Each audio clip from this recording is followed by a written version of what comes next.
Hello Year 10. So this is an explanation of how to do a photocard, and this explanation goes alongside your assignment for Thursday the 18th of June. So you must watch it please before you start doing the photocard assignment, because it's got some very important information about the marking criteria and the method to use. So here's an example of a photocard.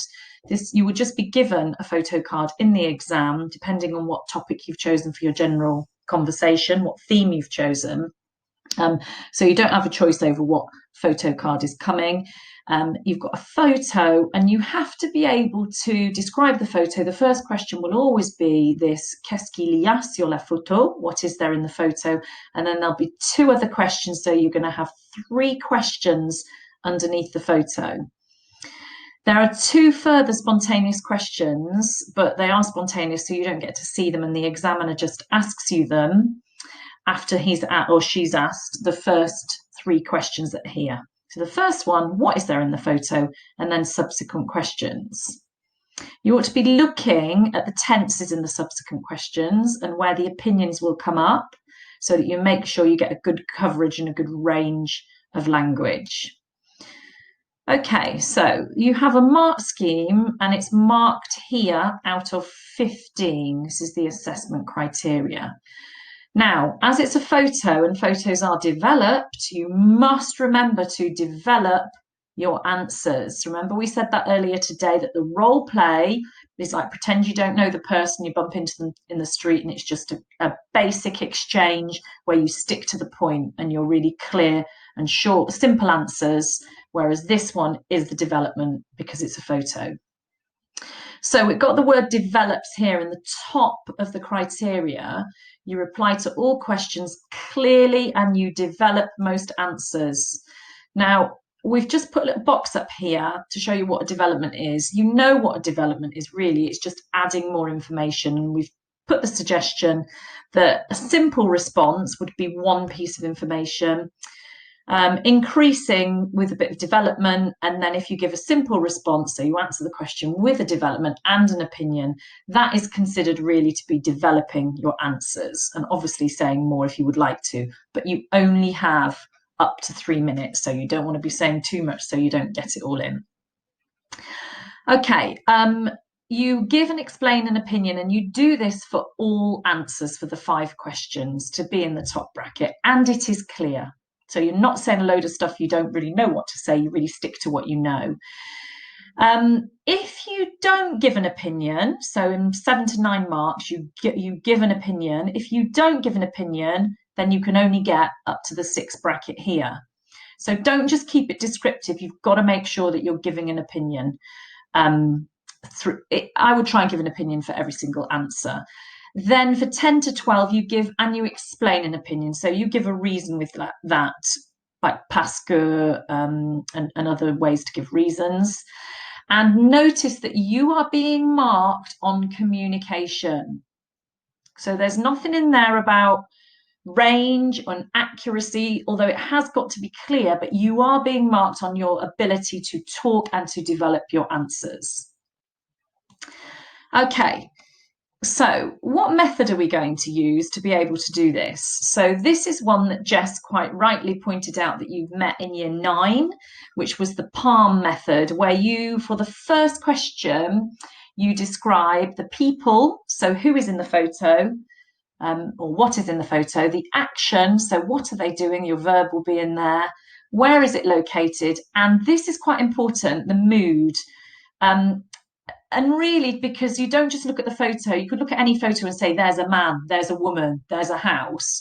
But we want you to be thinking about what theme has this come from? So if it's a wedding, then obviously it's from that first theme, and you would use your vocabulary around marriage, maybe, and describing a celebration. You need to be thinking about where does this fit to try and kind of get the picture of the mood and the location. So that is for your first question, qu'est-ce qu'il y a sur la photo? So let's go to our method, sur la photo il y a. And here are just some examples of what you might do when you're going to do your answer to this first question. So P, people. So we've got un homme, une femme, des enfants, une famille, une ville, but there might be lots of other things you put in there. So a man, a woman, children, a family, or town, if it's a place. What are they doing? Be very careful here. He or she plus verb, so il fait, il est, is he does, he is, or they are doing. Now, often students want to say they are doing, but they don't conjugate the verb correctly. They end up saying they are, ils sont, with the infinitive verb on the end. So they are doing, sometimes people want to say ils sont faire, but that is a literal translation. You've got to remember to conjugate it as they, I've lost my mouse, ils font, they are doing, ils vont, they are going, ils regardent, they watch. Remember, you don't pronounce that ENT like we've just looked at last week. You don't pronounce that. So it also means they do, they go, they watch, but because you're describing what is happening in the photo, that's they are doing, they are going, they are watching. It's your third person plurals from last week. Where is the location? So they're at the park, ils sont au parc, à la campagne, they're in the country, en ville, in town, or you could use c'est situé au ou à la. Be careful, we talked about prepositions lately to talk about where things are located to get your prepositions right. Of course, there's other things that you might want to say in there, and there's other things you might want to say in here, just to give you some examples. Now, the mood is that structure, he looks, she looks, or they look, which is they have the air, they have the appearance of being, they seem. So we've got il ou elle, a l'air, he or she has the air or the appearance. Ils ont l'air, remember we talked about that liaison, ils ont l'air, they seem, with an adjective. So ils ont l'air heureux, they look happy. Ils ont l'air triste, they look sad. Yes, you can also use il semble ou il semble, don't pronounce the ENT for they seem. Il semble triste, il semble heureux. Or why not use an opinion? I think that they are. Je pense qu'ils sont heureux, which works really well because it's giving an opinion as well. So that's just a bit of a whistle-stop tour of Palm. Let's have a go of what this might look like. So here is an example because you are going to be doing this for your assignment. Just want to talk you through this example. So I'm going to describe this photo, which looks to me like it's from the topic of school because they look like they're in school and they look like they're doing an experiment. And it looks like there's 4 people there and they look like they're students. And I think they look quite serious. Right, I've made my mind up what I think is going on in the picture. So, sur la photo, il y a 1, 2, 3, 4 personnes. Ah, let's be more specific. Sur la photo, il y a 4 étudiants. No pronunciation, sorry, wrong pronunciation. Il y a 4 étudiants. So there are 4 students, ou 4 élèves, 4 pupils. Now, what are they doing? I'm not sure you would know how to say they are doing an experiment. So I'm going to say they're in their science class.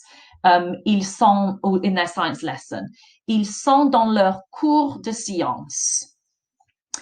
They are doing an experiment is ils font une expérience. So they're doing an experience. Let's say that as well. Ils font une expérience de science. Dans la salle de classe de sciences ou dans un laboratoire.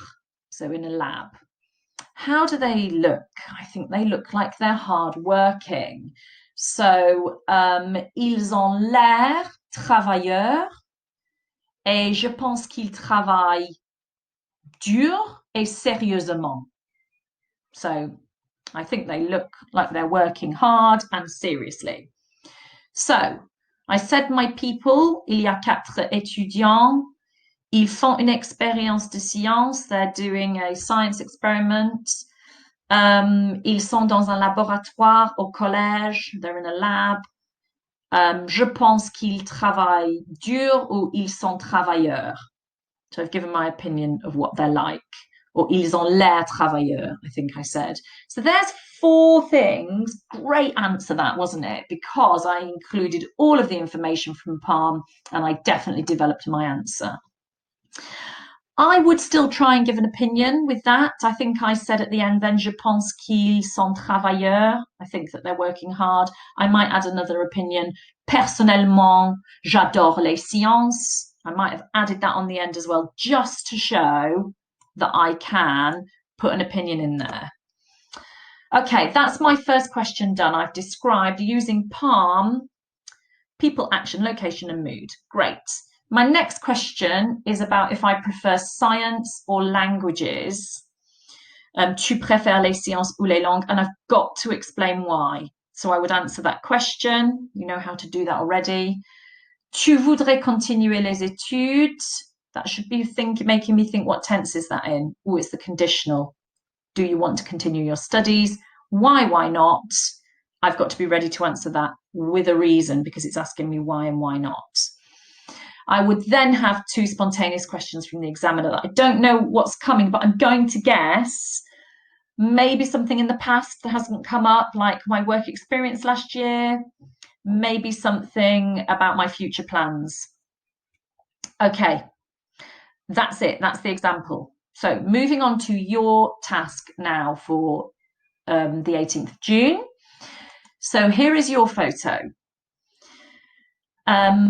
You have got three questions here.